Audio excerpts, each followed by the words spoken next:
नमस्कार दोस्तों। आज हम आपको रक्षाबंधन की महान कथा सुनाने जा रहे हैं जो स्वयं भगवान श्री कृष्ण ने महाराज युधिष्ठिर को सुनाई थी। साक्षात भगवान के मुख से कही गई इस कथा को सुनने मात्र से ही कोटि कोटि पाप नष्ट होते हैं। तो चलिए आपको सुनाते हैं वह महान कथा। दोस्तों, द्वापर युग में महाभारत का युद्ध समाप्त हो चुका था और पांडवों ने हस्तिनापुर में अपना राज्य स्थापित कर लिया था। राजा युधिष्ठिर ने धर्म के मार्ग पर चलने की ठानी और सदैव अपने राज्य और प्रजा के कल्याण के लिए तत्पर रहते थे। एक दिन युधिष्ठिर ने भगवान श्री कृष्ण से रक्षाबंधन के पर्व का महत्व और उसकी पौराणिक कथा के बारे में जानने की इच्छा प्रकट की। युधिष्ठिर भगवान श्री कृष्ण के पास आए और बोले, हे माधव, आप त्रिलोक के ज्ञाता हैं। आप हर युग और काल की घटनाओं से परिचित हैं। मैंने सुना है कि श्रावण मास की पूर्णिमा को रक्षाबंधन का पर्व मनाया जाता है, जिसमें बहनें अपने भाई की कलाई पर रक्षा सूत्र बांधती हैं और उनकी लंबी आयु और सुरक्षा की कामना करती हैं। कृपया मुझे इस पर्व के पीछे की कथा सुनाइए ताकि मैं इस पर्व का सही महत्व समझ सकूं। श्री कृष्ण मुस्कुराए और बोले, धर्मराज, तुम्हारा यह प्रश्न अत्यंत महत्वपूर्ण है। रक्षाबंधन का पर्व न केवल भाई बहन के पवित्र रिश्ते का प्रतीक है, बल्कि यह धर्म, वचनबद्धता और भक्तिभाव का भी प्रतिनिधित्व करता है। इस पर्व के पीछे एक प्राचीन कथा है जो त्रेता युग में घटित हुई थी। यह कथा महान दानवीर राजा बलि और देवी लक्ष्मी से संबंधित है। मैं तुम्हें वह कथा सुनाता हूं जिसे सुनकर तुम इस पर्व का असली अर्थ और महत्व समझ सकोगे। युधिष्ठिर कहते हैं, हे केशव, कृपया मुझे वह कथा सुनाइए। मैं इस कथा को सुनने के लिए उत्सुक हूं। श्री कृष्ण ने कथा आरंभ करते हुए कहा, हे युधिष्ठिर, प्राचीन काल की बात है जब देवताओं और दानवों के बीच निरंतर युद्ध होते रहते थे। दानवों ने कई बार स्वर्ग पर आक्रमण किया, लेकिन देवताओं की चतुराई और भगवान विष्णु की कृपा से वे हर बार पराजित हो जाते थे। एक समय की बात है, देवताओं और दानवों के बीच एक संधि हुई और उन्होंने मिलकर समुद्र मंथन का निश्चय किया। समुद्र मंथन का आयोजन एक विशाल पर्व था, जिसमें देवता और दानव दोनों ने मिलकर मंदराचल पर्वत को मथानी और नागराज वासुकी को रस्सी के रूप में प्रयोग किया। समुद्र मंथन से अनेक प्रकार के रत्न, औषधियां और अमृत निकला। इन रत्नों को देवता और दानव आपस में बांटने लगे, लेकिन जब अमृत निकला तो देवताओं ने अपनी चतुराई से उसे प्राप्त कर लिया और दानवों को उसका भाग्य नहीं दिया। इस छल से दानव अत्यंत क्रोधित हुए और उन्होंने देवताओं को अपना सबसे बड़ा शत्रु मान लिया। समुद्र मंथन के दौरान ही देवी लक्ष्मी का प्राकट्य हुआ। वे अत्यंत सुंदर और तेजस्वी थीं और उनके प्रकट होते ही वे भगवान विष्णु के पास चली गईं। इस कारण उन्हें समुद्र की पुत्री कहा जाता है। हे युधिष्ठिर, देवताओं से अमृत और लक्ष्मी को खोकर सभी दानव अत्यंत क्रोधित हो गए और वे देवताओं से प्रतिशोध लेना चाहते थे, किंतु बार बार प्रयत्न करने के बावजूद भी दानव देवताओं को पराजित न कर सके। सत्य युग में एक ऐसे तेजस्वी पुरुष का राक्षस कुल में जन्म हुआ जिसने तीनों लोकों पर अपना आधिपत्य स्थापित किया। युधिष्ठिर कहते हैं, हे केशव, इन सब घटनाओं का रक्षाबंधन से क्या संबंध है? भगवान श्री कृष्ण कहते हैं, हे युधिष्ठिर, इन सभी घटनाओं का रक्षाबंधन से संबंध अवश्य है, इसीलिए तुम ध्यान से इस कथा को सुनो। सत्ययुग में राक्षस कुल में एक परम तेजस्वी और दयालु राजा का जन्म हुआ, जिनका नाम था महाराज बलि। वे दानव कुल में जन्म लेने के बावजूद अत्यंत धर्मप्रिय, दानवीर और ज्ञानी थे। उनके अंदर दानवों के जैसे कोई भी बुरे लक्षण नहीं थे। वे महादेव के परम भक्त थे और सदैव सृष्टि के कल्याण के लिए कार्य करते थे। महाराज बलि भक्त प्रहलाद के पौत्र थे। भक्त प्रहलाद स्वयं राक्षस राजा हिरण्यकशिपु के पुत्र थे, लेकिन वे भगवान विष्णु के परम भक्त थे। प्रहलाद के संस्कार महाराज बलि में भी समाहित थे। वे अपने पूर्वजों की तरह ही धर्म और दान के मार्ग पर चलते थे। एक दिन महाराज बलि ने संपूर्ण पृथ्वी पर अपना आधिपत्य स्थापित करने के लिए 101 यज्ञ करने का निश्चय किया।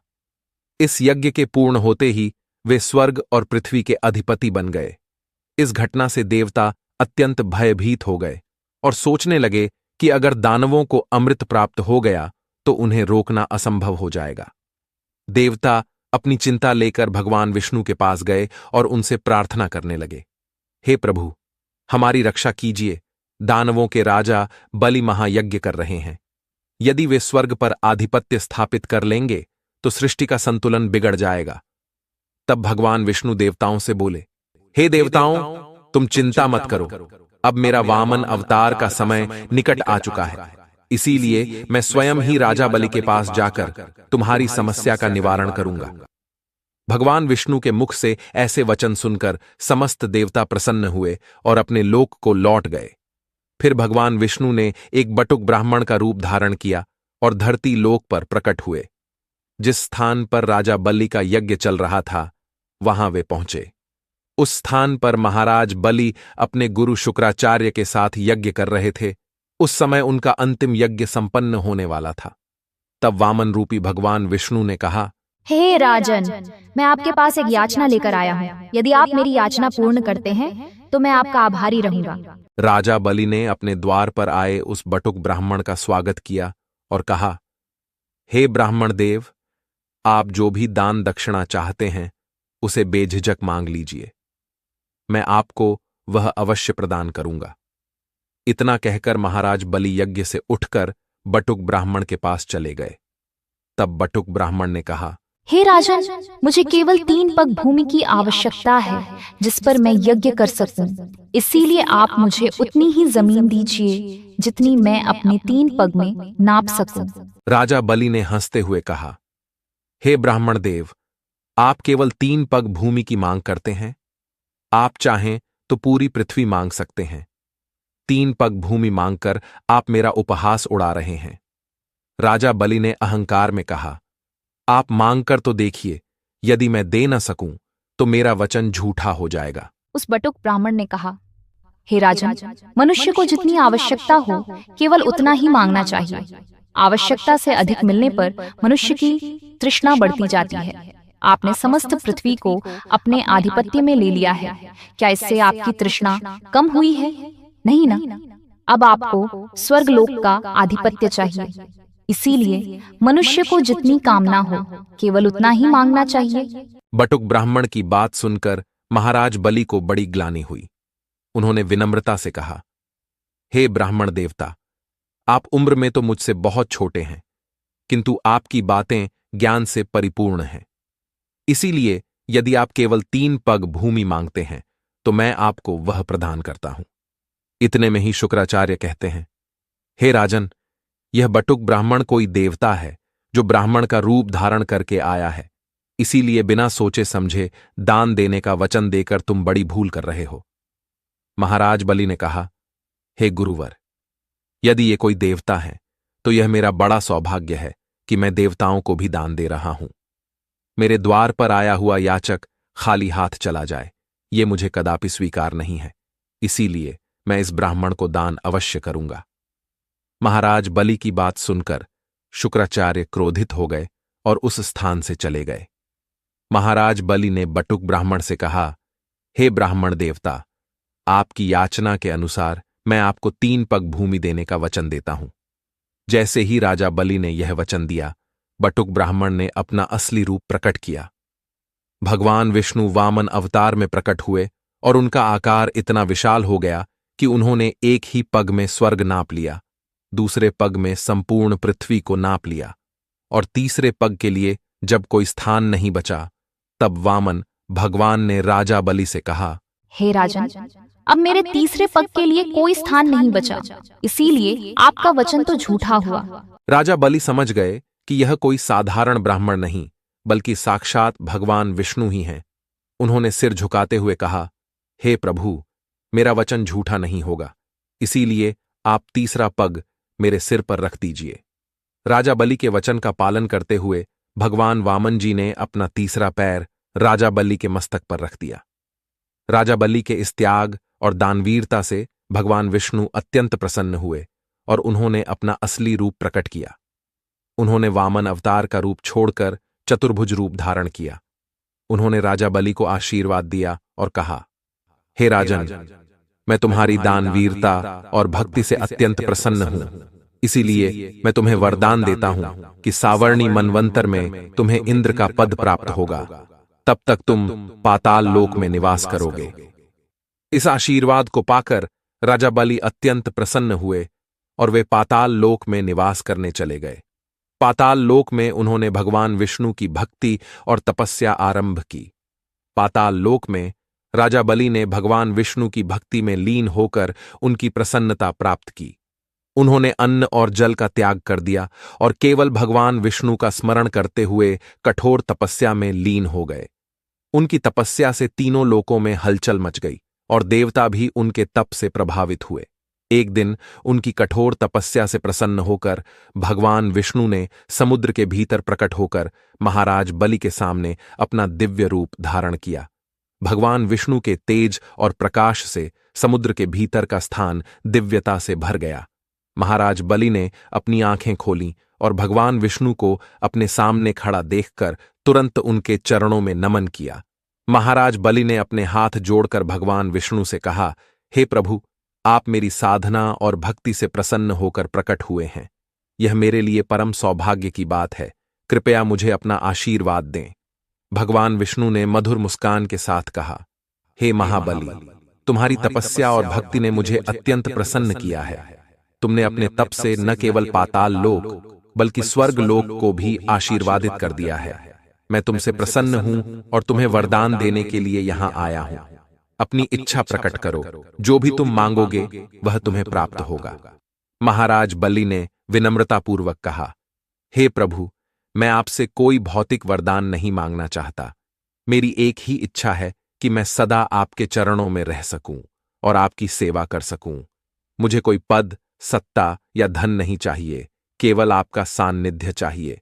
कृपया मुझे ऐसा आशीर्वाद दें कि मैं आपके साथ रह सकूं और आपके सेवक के रूप में जीवन यापन कर सकूं।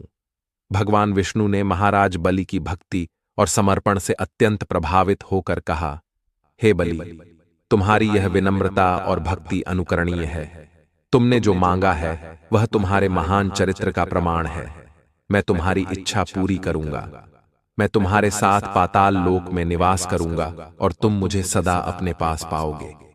महाराज बलि ने भगवान विष्णु से कहा, हे प्रभु, आप समुद्र के भीतर प्रकट हुए हैं, जो यह संकेत देता है कि आप सृष्टि के हर अंश में व्याप्त हैं।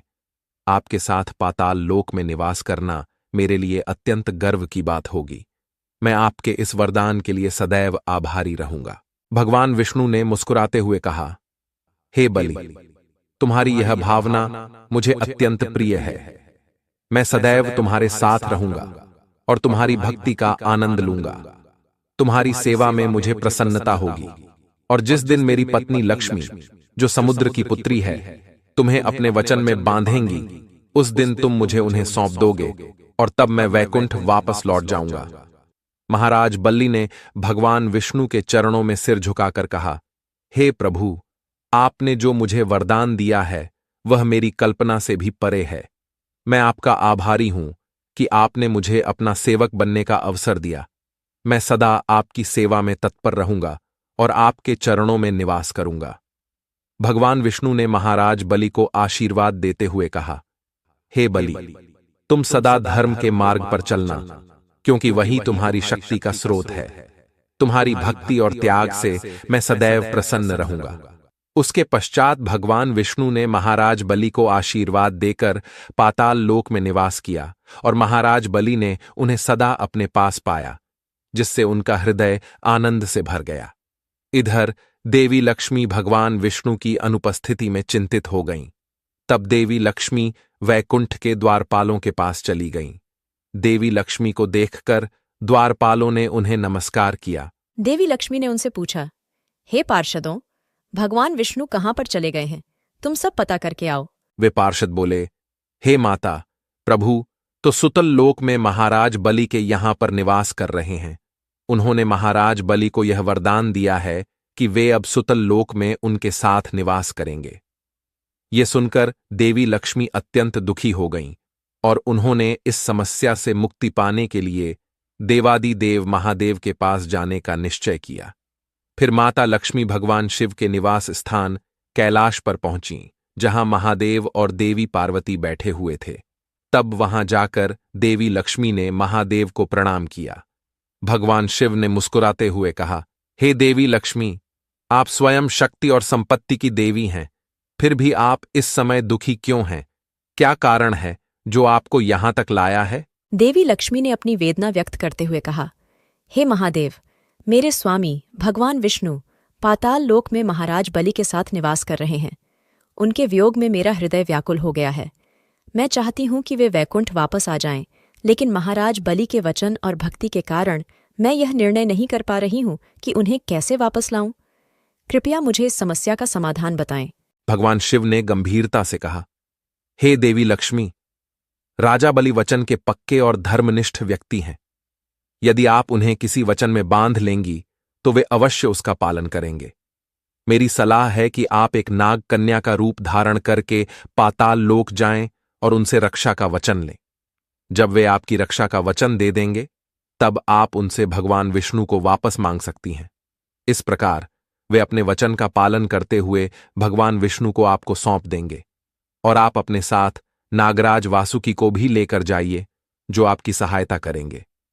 तब देवी लक्ष्मी ने महादेव का धन्यवाद किया और नाग कन्या का रूप धारण किया। नाग कन्या का रूप धारण करके देवी लक्ष्मी नागराज वासुकी को लेकर पाताल लोक जाने के लिए निकल पड़ी। देवी लक्ष्मी और नागराज वासुकी उस समुद्र के पास पहुंच गए जहां से पाताल लोक जाने का मार्ग था। फिर उन्होंने समुद्र के भीतर प्रवेश किया और पाताल की ओर जाने लगे। रास्ते में देवी लक्ष्मी ने वासुकी से कहा, हे नागराज, अब आप एक पवित्र रक्षा सूत्र का रूप धारण कीजिए, जिसे मैं महाराज बलि की कलाई पर बांधूंगी। मां लक्ष्मी की आज्ञा का पालन करते हुए नागराज वासुकी ने अपने शरीर को एक लाल रंग के रक्षा सूत्र में बदल दिया। फिर नाग कन्या के रूप में देवी लक्ष्मी उस लाल धागे को लेकर पाताल लोक पहुंची और फिर वहां से उन्होंने महाराज बलि के महल की ओर प्रस्थान किया। जब नाग कन्या रूपी देवी लक्ष्मी ने महाराज बलि के राजमहल में प्रवेश किया, तब महाराज बलि ने उन्हें देखते ही उनका स्वागत किया। हे देवी, आप कौन हैं और आप इस पाताल लोक में कैसे पधारी? क्या कोई समस्या है जो आप मेरे पास आई हैं? नाग कन्या रूपी देवी लक्ष्मी ने नम्रता से उत्तर दिया, हे महाबली, मैं एक साधारण नाग कन्या हूं जो इस कठिन समय में आपकी शरण में आई हूं। मेरा परिवार संकट में है और मुझे आपकी सहायता की आवश्यकता है। मैं आपसे यह विनती करती हूं कि आप मेरी रक्षा का वचन दें। महाराज बलि ने कहा, हे देवी, आप चिंता न करें। इस पाताल लोक में जो भी मेरी शरण में आता है, उसकी मैं रक्षा करता हूं। मैं आपको वचन देता हूं कि आपकी रक्षा करूंगा। बताइए, मैं आपकी किस प्रकार सहायता कर सकता हूं? नाग कन्या ने कहा, हे महाबली, आपकी कलाई पर रक्षा सूत्र बांधकर मैं आपसे आपकी रक्षा का वचन लेना चाहती हूं। इस सूत्र का संबंध हमारे कुल की परंपरा से है और इसे बांधने से आप मेरे रक्षक बन जाएंगे। महाराज बलि ने हंसते हुए कहा, हे देवी, आप तो बहुत सरल कार्य मांग रही हैं। मैं इस रक्षा सूत्र को बांधने के लिए सहर्ष तैयार हूं। इसके बाद नाग कन्या ने महाराज बलि की कलाई पर नागराज वासुकी से बनाया हुआ रक्षा सूत्र बांधा और उन्हें प्रणाम किया। जैसे ही उन्होंने रक्षा सूत्र बांधा, उन्होंने अपने असली रूप का प्रकटीकरण किया। अब वे कोई साधारण नाग कन्या नहीं, बल्कि स्वयं देवी लक्ष्मी थीं। उनके तेज से पाताल लोक आलोकित हो उठा।